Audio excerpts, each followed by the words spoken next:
Hi, I'm Ben Valek, and my Dyson V10 battery has failed after 18 months. Consumer Reports, the American magazine, has said this is happening to lots of other people as well, and all that despite James Dyson's comments of these batteries supposedly being good for 15 years of daily use.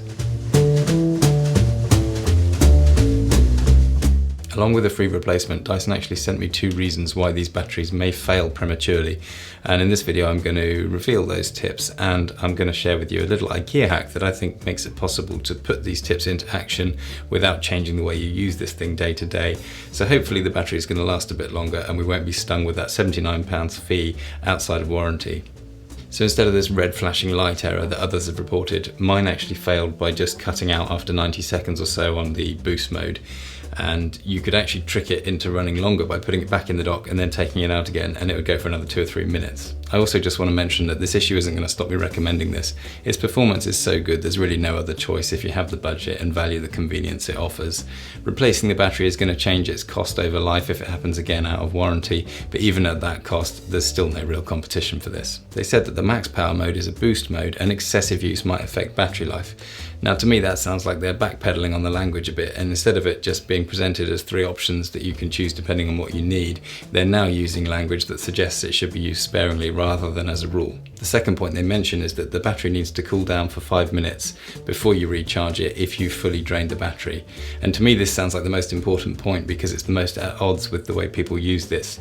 Obviously the way that it is, you can't really put it down or you can't prop it up anywhere without it falling over. So if you're not using it, you're going to put it back in the dock, and that means it's charging. So reading between the lines, it's the heat that kills these things, and fully depleting it and then recharging it generates a lot of heat, which is presumably what's doing the damage. In fact, a lot of the comments about the charge time for this machine is that it's a bit slow, and I actually think that's quite deliberate to make sure they don't generate too much heat while it's charging. And we see a similar thing again comparing to Apple with their iPhones.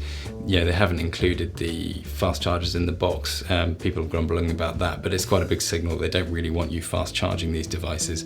And we're seeing the same kind of narrative from electric cars as well. Avoiding max power is a lot easier than it sounds, and I didn't ever use it that much, so I don't think it's really a contributing factor with the failure of mine. My friends always look at me in surprise when I say that it only lasts 6 minutes on maximum power, but what they don't really understand is just how efficient these motorized heads are.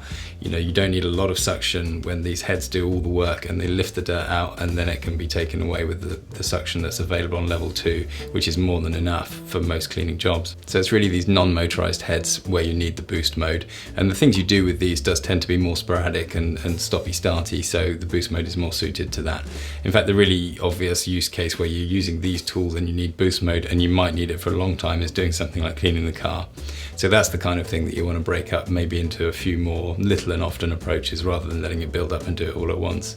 So overall I think that as a behavioural change I can make my peace with that. Letting it cool down before you charge it is going to take a bit more thought. Obviously you could just turn it off before you charge it, but you're going to have to remember to turn it back on, which is just never going to happen, and you're always going to be left with a flat Dyson the next time you need it. The solution I've come up with is to use a smart socket, a wireless switch and some automation rules in the app to make a system that really works.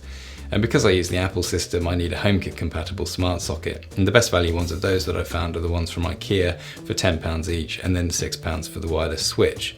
It's worth noting actually, if you do want one of those, that they're cheaper if you buy them separately rather than the little bundle. They're exactly the same things, the only difference is they're not pre-paired together, but that doesn't matter at all in this case because we've got to pair everything through the Ikea hub anyway. So when you grab the Dyson, just turn off the socket with the wireless switch, which you can position right next to the dock so that the charger is off by the time you put it back in. I actually noticed that the charger has got some residual power in it, so I made sure to turn it off when you take the Dyson out rather than just before when you put it back, because it won't show that it's off when you put it straight back in. It'll think it's charging just for a few seconds, which I didn't really like the idea of. So the magic happens with the automations we set up in the app. So basically throughout the day at hourly intervals I've got automation rules which will turn the charger back on. So whenever I use it, I know that it's going to come back on, say, you know, the next hour or in the following hour. So it's never off for too long, but it's almost usually going to be off for the 5 minutes before it will come back on again.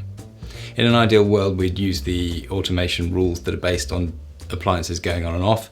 So we could set up a rule where we turn off the switch and it waits 5 minutes, then automatically turns it back on again.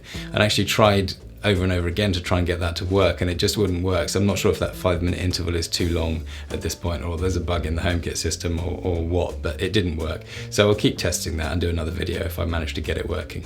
But for now, the hourly interval system seems to work really well. In either case, the whole approach is so simple and it just gets out of your way, and it doesn't affect the way you use this thing day to day.